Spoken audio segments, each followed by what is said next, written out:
আপু, কোলজি ক্রিমটা কি ব্যবহার করা নিরাপদ? অনেক মেয়ে এখন ফর্সা হওয়ার জন্য এই ক্রিম লাগাচ্ছে, কিন্তু সত্যি কথা হলো এই ক্রিম কোনো বিউটি ক্রিমই না। এটা আসলে একটি স্টেরয়েড ক্রিম, যেটা শুধু ডাক্তার খুব নির্দিষ্ট সময়ের জন্য, অল্প সময়ের জন্য কোলজি ফর্সা করে।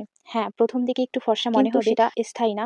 আর সেই অস্থায়ী ফর্সা হওয়ার পিছনে স্কিনের ভিতরে ক্ষতি শুরু হয়ে যায়। কোলজির ক্ষতি যেগুলো অনেক মেয়ে জানেই না, পাতলা হয়ে যাবে। স্টেরয়েড স্কিনের উপরে স্তর নষ্ট করে, ত্বক কাগজের মতো পাতলা হয়ে যায়, কালো দাগ, পিগমেন্টেশন বাড়বে, ফর্সা হওয়ার জায়গায় কালচে দাগ পড়বে, মুখ আরো অসমান হয়ে যাবে। স্টেরয়েড আকনে ভয়ানক ক্রিম বন্ধ করলেই বড় বড় ব্রণ বেরোবে, অনেকের মুখ ফুলে যাবে, ইনফেকশনও হবে, ফেসে র্যাশ ও ব্যানি, জ্বালা, লালচে ভাব, চুলকানি, দাগ সব ফাঙ্গাস ইনফেকশন দ্রুত ছড়ায়, কারণ এতে থাকা স্টেরয়েড স্কিনের ইমিউনিটি কমিয়ে দেয়। হরমোনের ক্ষতি খুবই বিপজ্জনক। স্টেরয়েড রক্তে শোষিত হলে অ্যাড্রিনাল গ্ল্যান্ডের সমস্যা, শরীরের নিজস্ব হরমোন কমে যাওয়া, বড় ক্ষতি হতে পারে। স্ট্রেস মার্ক ও ভ্যান দেখা যায়, থিন হয়ে গিয়ে নীলচে ভ্যান দেখা যায়। কেন অনেক মেয়ে ভাবে আমরা তো কোনো ক্ষতি হচ্ছে না, কারণ ক্ষতি প্রথম 1 থেকে 2 মাসে দেখা যায় না, ক্ষতি ধীরে ধীরে ভিতরে ভিতরে শুরু হয়, তারপর হঠাৎ একদিন ভেঙে যায়।